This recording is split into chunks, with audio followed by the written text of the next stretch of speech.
नमस्कार, मैं हूं आपके साथ पराग गुप्ता। आप देख रहे हैं इंडिया न्यूज। लखनऊ से बड़ी खबर की सबसे पहले बात करेंगे। सूत्रों के हवाले से बड़ी खबर सामने आ रही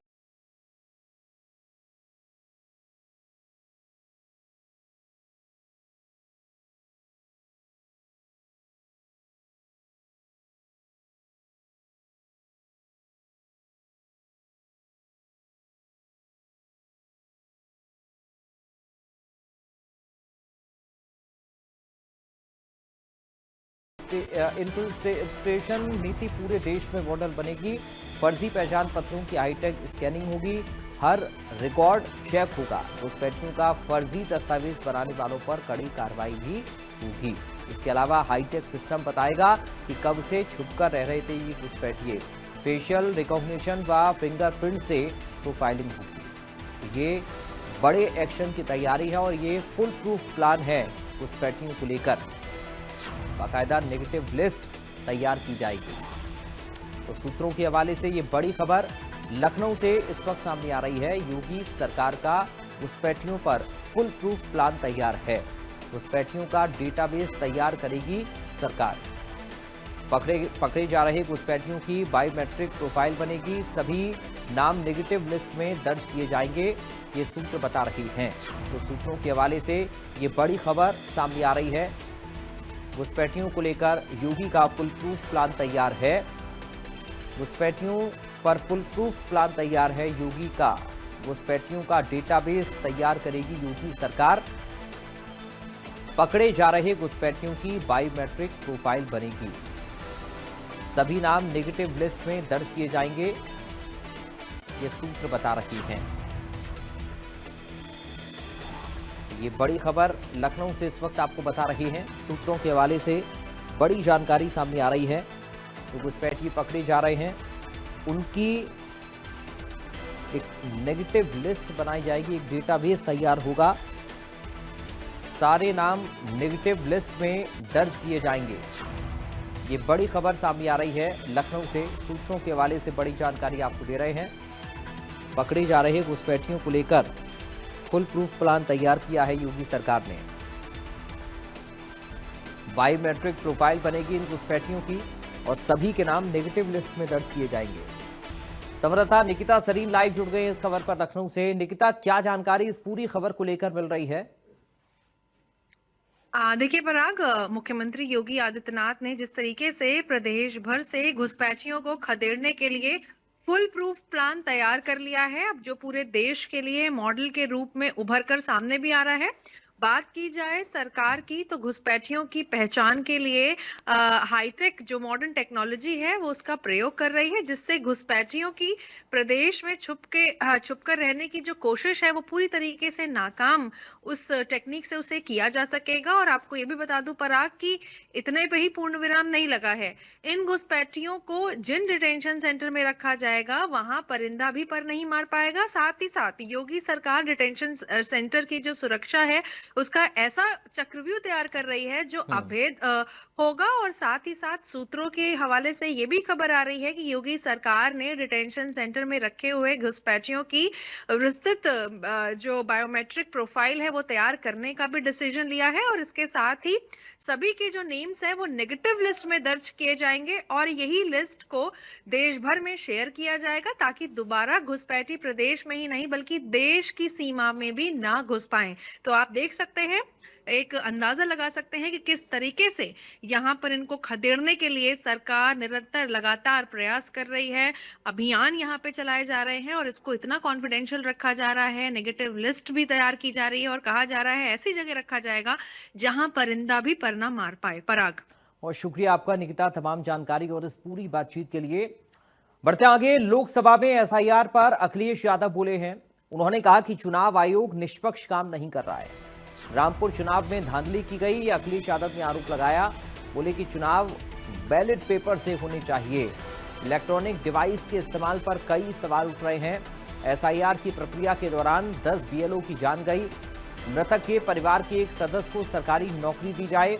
मृतक बीएलओज के परिवारों को 1 करोड़ की अनुग्रह राशि दी जाए। इलेक्ट्रॉनिक डिवाइस के इस्तेमाल पर कई सवाल उठ रहे हैं, ये अखिलेश यादव ने कहा। अखिलेश यादव का बयान सदन में एसआईआर पर बोले हैं अखिलेश यादव।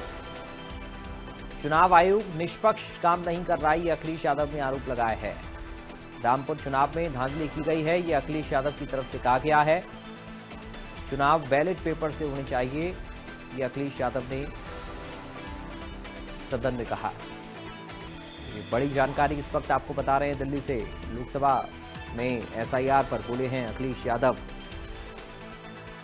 रामपुर चुनाव में धांधली की गई, ये अखिलेश यादव की तरफ से कहा गया है। चुनाव बैलेट पेपर से होने चाहिए, ये अखिलेश यादव ने कहा। इलेक्ट्रॉनिक डिवाइस के इस्तेमाल पर कई सवाल उठ रहे हैं। नरेंद्र यादव संवाददाता लाइव जुड़ गए लखनऊ से। नरेंद्र, सदन में एसआईआर को लेकर अखिलेश यादव ने अपनी बात रखी है, कई आरोप भी लगाए हैं, कैसे देखें इन तमाम आरोपों को?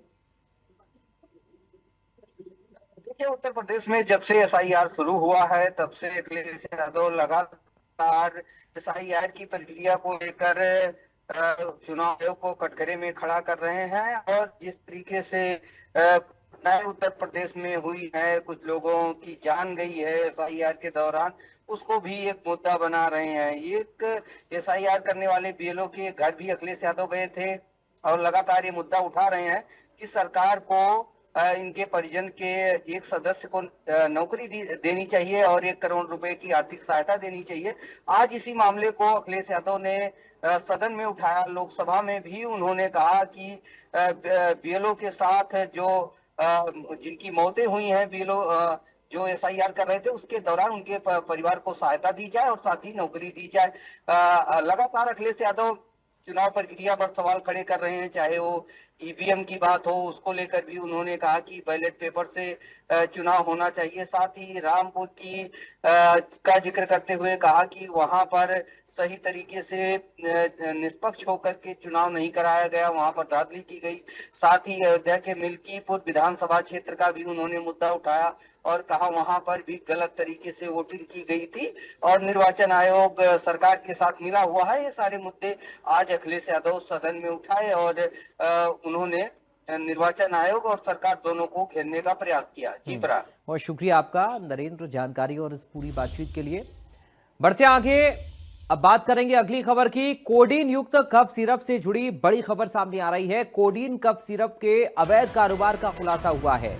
योगी सरकार की सख्ती के बाद जांच में तेजी आई है।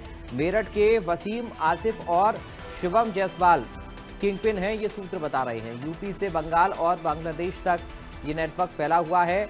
गौरव विशाल पूरा फाइनेंशियल ट्रांजैक्शन संभाल रहे थे। अब विपक्षी नेताओं के खातों से जुड़े लेन देन की जांच तेज हो गई है, ये सूत्रों के हवाले से बड़ी खबर है। इलाकों में शराब का विकल्प बनाकर ये सिरप बेचा गया। तो कोडीन कफ सिरप के अवैध कारोबार का खुलासा हुआ है। योगी सरकार की सख्ती के बाद जांच में तेजी आई है। मेरठ के वसीम आसिफ और शुभम जायसवाल किंगपिन हैं, ये सूत्रों के हवाले से बड़ी खबर मिल रही है। यूपी से बंगाल और बांग्लादेश तक इनका network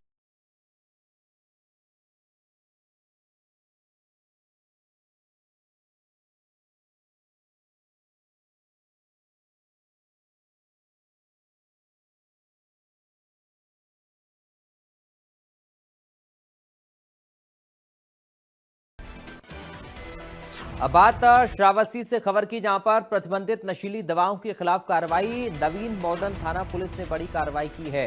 864 try spec capsule, 10 ट्रामास्योर 100 injection बरामद हुए हैं। 2 आरोपी गिरफ्तार हुए हैं। एसपी के निर्देश पर कार्रवाई हुई है।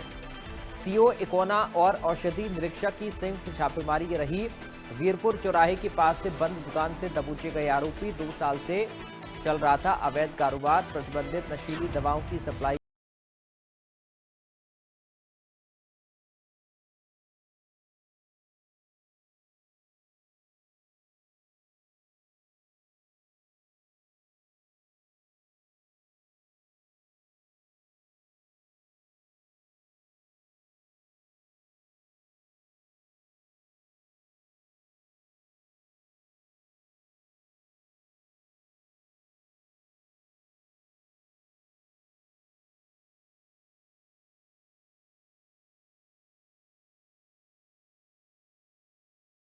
पर यह कार्रवाई हुई है। श्रावस्ती से बड़ी जानकारी इस वक्त सामने आ रही है। मिथिलेश पाठक संवाददाता लाइव जुड़ गए इस खबर पर। मिथिलेश, क्या जानकारी इस पूरी कार्रवाई को लेकर? जी, मैं बताना चाहूंगा उत्तर प्रदेश के श्रावस्ती जनपद के नवीन मानव थाने का एक पूरा मामला है, जहां पर बीरपुर चौराहे पर बीती शाम छापेमारी की गई। कई घंटों तक यहां पर छापेमारी की गई। इस दौरान मेडिकल स्टोर से भारी मात्रा में नशीली दवाएं बरामद की गई। साथ ही 2 लोगों को गिरफ्तार किया गया है, जिन्होंने जब उनसे सतर्कता से पूछताछ की गई तो उन्होंने बताया कि वो पिछले 2 साल से ये काम कर रहे थे। लगातार लोगों को इस धंधे में भी फंसाने का काम कर रहे थे। जगह जगह पर उनकी दवाएं भी पहुंच रही थी, जहां पर वो माल सप्लाई कर रहे थे। भारी मात्रा में यहाँ पर नशीली दवाएं बरामद की गई है, जिसके बाद एनडीपीएस एक्ट में मामला दर्ज किया गया है और दोनों आरोपियों को गिरफ्तार कर जेल भेजा गया है। लगातार पुलिस अधीक्षक राहुल भाटी के दिशा निर्देश पर इस कार्यवाही की आवाज उठाई गई, जिसके बाद पुलिस क्षेत्राधिकारी, औषध विभाग की टीम तथा स्थानीय थाना की पुलिस भारी संख्या में यहाँ पर पहुंची और लगातार ये छापेमारी घंटों जारी रही। गंभीरता से लोगों के मेडिकल स्टोरों की जांच की गई। इस दौरान 5 मेडिकल की दुकानों के सैंपल लिए गए, वहां पर जांच की गई, लेकिन 2 दुकानों पर भारी मात्रा में नशीली दवाएं बरामद हुई। ऐसे में 2 लोगों को गिरफ्तार किया गया है और उन्हें जेल रवाना किया गया है। जी मिथिलेश, इनका नेटवर्क कितना बड़ा हो सकता है? क्या और भी कुछ खुलासे होने की संभावना इनके पूरे गिरोह को लेकर है? बिल्कुल बताना चाहूंगा, अभी 2 दिन पहले इंडिया न्यूज पर एक खबर चली थी, जहां पर एक नाग नाम का आकाश नामक एक व्यक्ति है, जो रायबरेली और गाजियाबाद से दवा खरीद कर लेके आया था, जो अभिलेख नहीं दिखा पाया था। उसकी दुकान सील की गई थी और सनवा थाना क्षेत्र में उसके विरुद्ध मुकदमा दर्ज किया गया था। कहीं ना कहीं उसी कड़ी को जोड़ते हुए ये आगे की कार्यवाही लगातार श्रावस्ती जनपद में जारी है और ये कार्यवाही आगे भी जारी रहने की पूरी उम्मीद जताई जा रही है, क्योंकि पुलिस अधीक्षक राहुल भाटी ने साफ तौर पर कहा है कि अभी भी इसमें कई संदिग्ध हो सकते हैं, कई लोग और इसके व्यापारी हो सकते हैं जो लगातार यहाँ से दवा खरीद रहे थे या इस धंधे में लगे हुए थे। उनकी भी तलाश तेज की जाएगी और उन तक आरोपियों तक पहुंचने की पुलिस लगातार कार्रवाई करेगी। पुलिस क्षेत्राधिकारी के साथ साथ औषध विभाग की टीम भी लगातार इस कार्रवाई में जुटी हुई है। अब देखना यह होगा कि आगे इस नेटवर्क में कितने लोग हो सकते हैं और ये नेटवर्क कब से चल रहा था, इसका जाल कहां कहां फैला है, ये भी देखने वाली एक बात होगी, क्योंकि इंडो नेपाल सीमा से जुड़ा श्रावस्ती जनपद है, नेपाल का ये बॉर्डर है, तो खुली सीमा। हाँ, इसकी सप्लाई चेन की तलाश करना भी बहुत ज्यादा जरूरी है और सबसे बड़ा सवाल ये कि कौन लोग ये कंज्यूम कर रहे थे, कहां तक ये लोग पहुंचाते थे? क्या युवाओं को शिकार तो नहीं बनाया जा रहा था, उन्हें नशे का आदी तो नहीं बनाया जा रहा था?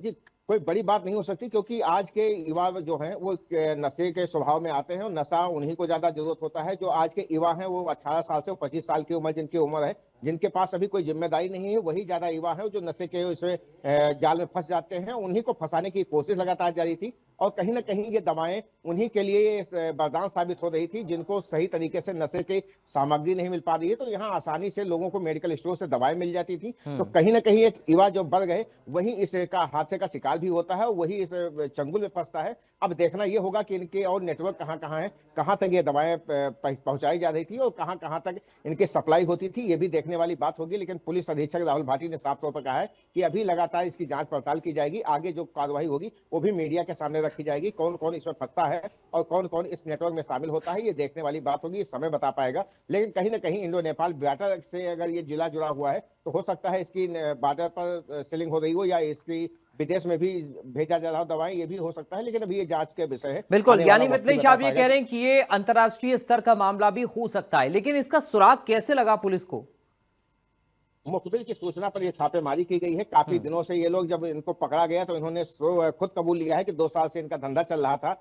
अवैध मेडिकल स्टोर की आड़ में ये लोग ये काम कर रहे थे। लगातार ये काम 2 साल से चला रहे थे और काफी पैसा यहाँ पर कमाया गया। इसके साथ साथ लगातार कई लोगों को इसका शिकार भी बनाया गया, कई लोगों तक ये दवाएं पहुंचाई जाती थी। आखिरकार ये दवाएं आती कहां से थी, इसका भी जांच होना चाहिए और कौन इसका मुखिया है, कौन सरगना है, ये भी पहुंचने वाली बात होगी कि वहां तक पहुंचा जाए तो ये कम से कम एक नेटवर्क का खुलासा पूरी तरह से हो जाए, जिससे ये इसका नेटवर्क का भंडाफोड़ हो सके और आगे कोई युवा नशे का शिकार ना हो पाए। जी अभी पुलिस अधीक्षक मिथिलेश क्या कह रहे हैं इस पूरी कार्रवाई को लेकर? टीम ने जिस तरीके से काम किया, इतने बड़े एक नेटवर्क का खुलासा किया, अंतर्राष्ट्रीय संबंध का भी शक इसमें जताया जा रहा है, तो जाहिर है पुलिस के लिए कामयाबी तो बड़ी है। उन पुलिस टीम के लिए किस तरह से एसपी का रिएक्शन इस पर आ रहा है और आने वाले वक्त में क्या इस टीम को मजबूत करने के लिए कुछ और पुलिस करेगी, वहां पर कप्तान साहब करेंगे? बिल्कुल, जब से राहुल भाटी ने यहाँ श्रावस्ती जनपद का कार्यभार संभाला है, लगातार ये सक्रिय है और काफी हद तक ये लगातार वहां तक पहुंच पाते हैं जहां अपराध हो सकता है, वो चाहे अपराध किसी भी श्रेणी का हो। अपराधियों पर नकेल कसने के लिए कोई कसर नहीं छोड़ते हैं। उसमें अगर कोई पुलिस कर्मी भी बाधा बनता है तो उनको भी निलंबित करते हैं, उन पर भी कार्रवाई करते हैं। ऐसा ही एक मामला श्रावस्ती जनपद के इटौना इलाके से भी सामने आया था, जहां पर थाना अध्यक्ष को खुद निलंबित होना पड़ा था और लगातार राहुल भाटी जो पुलिस अधीक्षक है वो कमान संभाले हुए हैं। सुरक्षा व्यवस्था की अगर बातचीत की जाए तो वो लगातार व्यवस्थाओं की कमान संभाले हुए हैं। उनका साफ तौर पर कहना है कि ऐसी कोई अप्रिय घटना श्रावस्ती में नहीं घटने पाएगी, जो देशद्रोही हो या जो समाज के हित कर ना हो, ऐसी कोई घटना नहीं होगी। लगातार ऐसे पुलिसकर्मियों को भी सल्यूट किया जाता है जो लगातार ये छापेमारी किए हैं। पिछले कई घंटों यहाँ छापेमारी चली है, लगभग 4 से 5 घंटे कल छापेमारी हुई थी, जिसमें यह खुलासा हुआ और आखिरकार 2 आरोपियों को गिरफ्तार किया गया। कई लोगों को पकड़ा गया जिनसे पूछताछ की गई और उन्हें छोड़ा गया, लेकिन 2 आरोपी जो सही तरीके से निकले उन्हें जेल रवाना किया गया और आगे की कार्रवाई अभी भी लगातार जारी है। चलिए, बहुत शुक्रिया आपका मतलेश, तमाम जानकारी और इस पूरी बातचीत के लिए। अब बात करेंगे अमेठी से बड़ी खबर की, जहां पर बेकाबू बाइक ने 3 बच्चियों को रौंदा है। हादसे में 2 बच्ची घायल हो गई और 1 की मौत हुई है। घायल बच्चियों को अस्पताल भेजा गया है। बकरी चराने जा रही थी खेत में ये बच्चियां। जामू थाना क्षेत्र का ये पूरा मामला बताया जा रहा है। बेकाबू बाइक ने 3 बच्चियों को रौंदा, इसमें 2 बच्ची घायल हैं और 1 बच्ची की मौत हो गई है। घायल बच्चियों को अस्पताल में भेजा गया है, जहां पर उनका इलाज चल रहा है। बकरी चराने के लिए खेत की तरफ ये बच्चियां जा रही थीं और तभी बताया जा रहा है कि तेज रफ्तार बाइक ने इनको टक्कर मारी।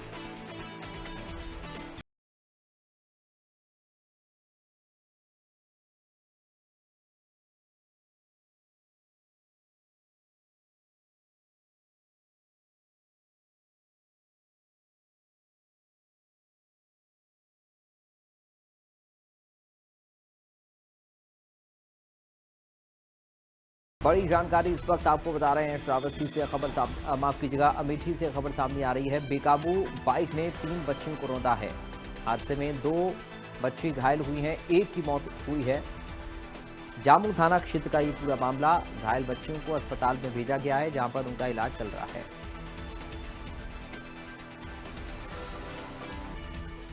संजय यादव जुड़ गए अमेठी से संवाददाता। संजय, क्या जानकारी मिल रही है इस हादसे को लेकर? देखिए पराग, अमेठी जनपद के जामो थाना क्षेत्र से एक दर्दनाक हादसे की खबर सामने आई है, जहां तेज रफ्तार और लापरवाही में 3 मासूम बच्चियों की जिंदगी उजाड़ दी है। बताया जा रहा है कि तीनों नाबालिग बच्चियां एक साथ खेत में बकरी चराने जा रही थी, तभी अचानक तेज रफ्तार मोटरसाइकिल अनियंत्रित होकर सीधे बच्चियों पर चढ़ गई। टक्कर इतनी जोरदार थी कि तीनों बच्चियां गंभीर रूप से घायल हो गई। हादसे के बाद मौके पर मौजूद ग्रामीणों ने आरोपी बाइक चालक को पकड़ लिया और पुलिस के हवाले कर दिया। वहीं एम्बुलेंस से घायल बच्चियों को इलाज के लिए अस्पताल भेजा, लेकिन इलाज के दौरान एक मासूम बच्ची ने दम तोड़ दिया, जबकि 2 बच्चियां अभी भी अस्पताल। चलिए, बहुत शुक्रिया आपका संजय जानकारी और इस पूरी बातचीत के लिए। बात बांदा से खबर की, जहां पर मध्य प्रदेश राज्य मंत्री प्रतिमा बागरी से जुड़ी ये खबर है। दरअसल मंत्री के भाई और बहनोई का गांजा कनेक्शन सामने आया है। मामले में एमपी पुलिस ने मंत्री के भाई को गिरफ्तार किया। तस्करी में शामिल 5 आरोपियों को गिरफ्तार किया है। बहनोई शैलेंद्र को भी पुलिस जेल भेज चुकी है। कब्जे से 40 किलो से ज्यादा अवैध गांजा बरामद हुआ। अवैध तमंचा और कारतूस भी बरामद किए गए हैं। तो मध्य प्रदेश के मंत्री प्रतिमा बागरी के भाई को पुलिस ने गांजा तस्करी में पकड़ा है। इससे पहले बहनोई को भी गिरफ्तार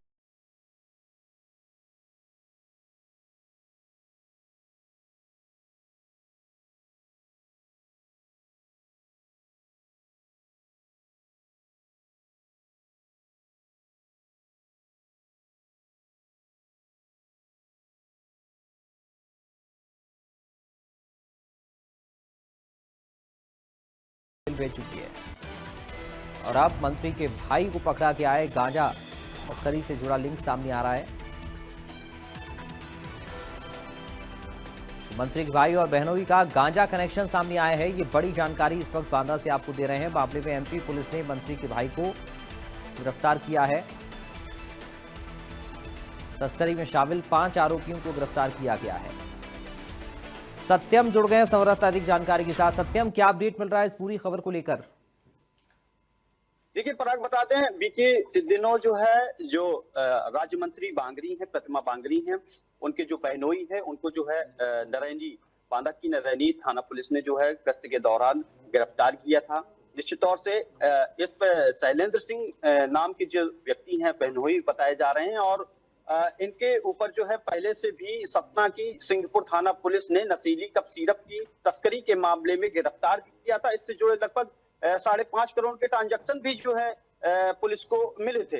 निश्चित तौर से बीते दिनों 3 दिसंबर को जब उनके राज्य मंत्री प्रतिमा बांगरी के बहनोई की जब गिरफ्तारी होती है तो उनके कब्जे से 10 किलो के आसपास गांजा जो है बरामद किया जाता है। निश्चित तौर से ये कहीं ना कहीं जिस तरीके से सतना सहित तमाम आसपास के जनपदों को जिस तरीके से उड़ता पंजाब बनाने की कवायद की जा रही है ऐसे लोगों के द्वारा, तो निश्चित तौर से ये तमाम जो सवाल है वो जनता के हैं। फिलहाल अब ये देखने वाली बात होगी कि जो ऐसे कृत्य करने वाले लोग हैं और ऐसे राजनीति की आड़ में ऐसे कृत्य करने वाले लोग हैं, उन पर जो शासन प्रशासन और जिम्मेदार अधिकारी हैं वो कुछ कार्रवाई करते हैं, ये देखने वाली बात हो। क्योंकि इस सवाल ये भी उठता है क्योंकि राज्य मंत्री प्रतिमा बांगरी हैं और ऐसे में सवाल जांच को लेकर के है, क्या निष्पक्ष जांच हो पाएगी? बिल्कुल सत्यम, बहुत शुक्रिया आपका तमाम जानकारी और इस पूरी बातचीत के लिए। फिलहाल इन तमाम खबरों के साथ इस बुलेटिन से मुझे दीजिए इजाजत। बाकी खबरों के लिए आप बने रहिए।